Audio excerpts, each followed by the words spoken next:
अगर आपने हाल ही में सोने के दाम देखे तो आप भी चौंक गए होंगे।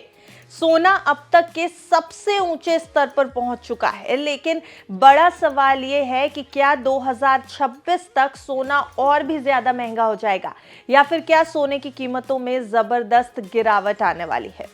बिस्तक के इस खास शो सोना चांदी में हम आपको बिल्कुल आसान भाषा में बताएंगे कि सोने की कीमत आखिर क्यों बढ़ रही है, आगे क्या अनुमान है और आम निवेशकों को क्या सावधानी रखनी चाहिए। नमस्कार, आप देख रहे हैं बिस्तक, मैं हूं आपके साथ अर्णिमा द्विवेदी। इस साल सोने ने कमाल कर दिया। पूरे साल में सोने की कीमत 70% से भी ज्यादा बढ़ चुकी है। इतनी तेज बढ़त सोने ने आखिरी बार 1979 में दिखाई थी।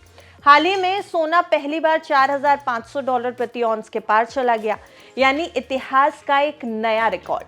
सिर्फ सोना ही नहीं, चांदी यानी सिल्वर और प्लैटिनम भी नए रिकॉर्ड्स बना रहे हैं। लेकिन सवाल ये कि सोना इतना तेज क्यों भाग रहा है। इसके पीछे 5 बड़ी वजह हैं। पहली वजह है ग्लोबल टेंशन यानी वैश्विक तनाव। दुनिया के अलग अलग हिस्सों में जियोपॉलिटिकल टेंशन बढ़ रही है। ऐसे समय में लोग शेयर मार्केट छोड़कर सेफ हेवन यानी गोल्ड, सोने की तरफ भागते हैं। दूसरी वजह की बात की जाए तो यह है ब्याज दरों में कटौती की उम्मीद। अमेरिका का केंद्रीय बैंक आगे चलकर ब्याज दरें कम कर सकता है। जब ब्याज कम होता है तो सोने जैसे बिना ब्याज वाले निवेश ज्यादा अट्रैक्टिव हो जाते हैं। अब आइए तीसरी वजह पर। तीसरी वजह है डॉलर कमजोर होना। अमेरिकी डॉलर कमजोर हो रहा है और जब डॉलर गिरता है तो सोना चमकता है, यानी इनवर्स रिलेशनशिप।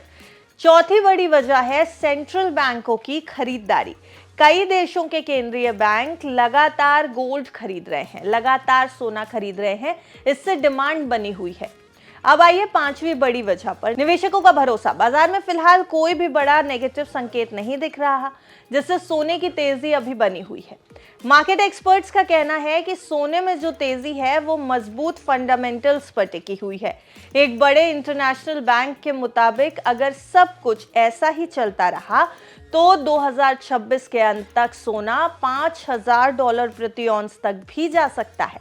अब ध्यान से सुनिएगा, यहाँ सिर्फ तेजी नहीं बल्कि एक बड़ा रिस्क भी बताया गया है। एक्सपर्ट्स के मुताबिक अगर उभरते देशों के सेंट्रल बैंक गोल्ड खरीदना कम कर देते हैं तो सोने की कीमतों में तेज गिरावट भी आ सकती है, यानी गोल्ड की तेजी पूरी तरह सुरक्षित नहीं है। चांदी की बात करें तो चांदी इस साल 150% यानी 150% से ज्यादा चढ़ चुकी है।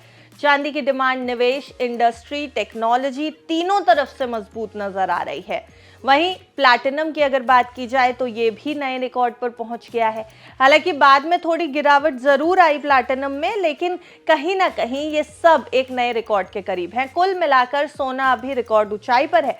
2026 तक और बढ़ने की उम्मीद है, लेकिन गिरावट का खतरा भी पूरी तरह खत्म नहीं हुआ है।